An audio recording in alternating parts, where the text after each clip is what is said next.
Webale nnyo munnaffe Wandile Boni olw'emboozi eyo ebyo nga tubitadde ku bbali bulingenda kusoma mwezi 8 omwezi gw'Ekkumi Obwakabaka bwa Buganda bujjukiranga bwe guba gweza omwaka omulala oluvannyuma lw'okufuna ate ameefuga. Kaakano emikolo gino nga teginnaba kubaawo wabeerawo enteekateeka ya bulungibwansi era nga bino bikolebwa mu bitundu eby'enjawulo. Ku luno essaza Busiro likulembeddemu era nga bakoze bulungibwansi mu bitundu eby'enjawulo.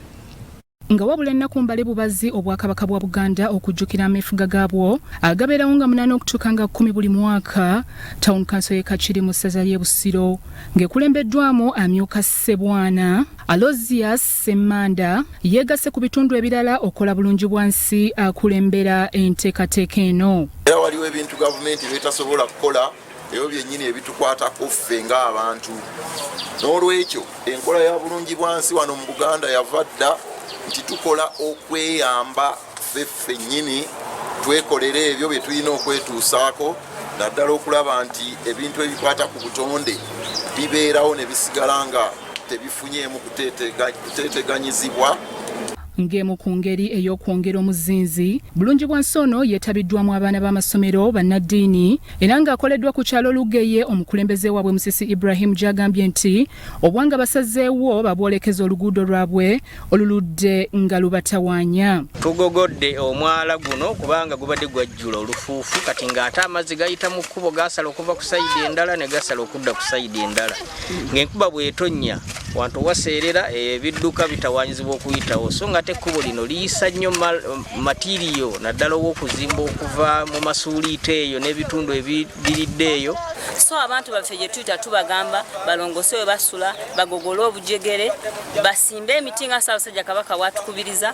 Ate bba ab'ekiwumbako z'ak'enjawulo obulungibwansi bwe bamukozesezza greda kyokka ate bo ab'e Kachiri Nakyerongosa Kambe ne Ssebi mu kipoliisi ne bakozesa mukono okugogola emyala n'okulima amakubo. Omulundi guno tukunza abatuuze ate ne beekolamu omulimu okusobola okuleeta emmotoka greda erima era mu kiseera kino tulongoosa n'okuteekamu ebigoma ebisaza amazzi oba oli awo tuyinza n'okwongeramu era amaanyi okusingako awo. Tukwatagalidde wamu ng'abantu n'abatuuze wamu n'abaana b'amasomero ne batuyambako okulongoosa ekitundu kyaffe. Era twogera kati tuli bulungi nnyo, kifo kiteredde n'abantu mbala abakoze bulungi era twebaza ne bonna abakoze kyonna okutuyambako. Ekisinzingidde ddala okusiba obukyafu mu kitundu kyaffe be bantu abalina ennyumba ezipangisibwa bajja ne balekawo obuspaces obutono nga bawoza mbu akafo ka kasasiro. So namba y'abantu gyekomye okubeera ennyingi tosobola kudda kafo kawuli mu fuuti 5 ku 5 n'okalekawo mbu oyo kifo kya kasasiro tewali kinnya bayiwawo buyigi kasasiro.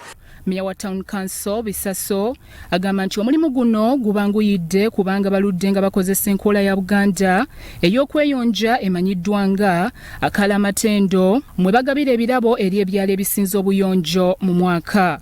Tulina kuvuganya mu byalo enkola ya akalamatendo ng'esimbye amakanda mu kukola bulungibwansi. Kati enkola eyo yatambula omwaka ogwaggwa ekyalo ekyawangula kyali Kambe. Kakati tuliteekawo ebintu ebikolebwa. Mu kumaliriza akulira ebyobulamu Mulumba Po alabudde bannannyini bizimbe ebitalina kabuyonjo ate ye abakulembera ku disitulikiti Nabisera Aziza n'asaba gavumenti okubongera ku nsimbi z'enguudo. Nga Town Council of course mulimu abatono tulinamu elements abo abakyagenda mu buckets ne bafuluma muli ne bafukamu ne bajja bayiwa ate mifulejje ne bayiwa mu makubo access roads bagenda mu buveera naye nga abo bakyali abatono naye nga program gye tuliko tugezaako kufeffetta buli wamu. Kisaana ne twongerebwayo akasente era nkubiriza gavumenti batwongere ku ssente ezikola ebintu nga bino ezituukirwa ezetujja ku district. Nebaza Kachiri Town Council olw'okutegeka omulimu guno gw'akalamatendo kuba gujja abantu baffe mu bwavu mu ndwadde. Byakayanja Amon, Crossroads TV, Omunyo.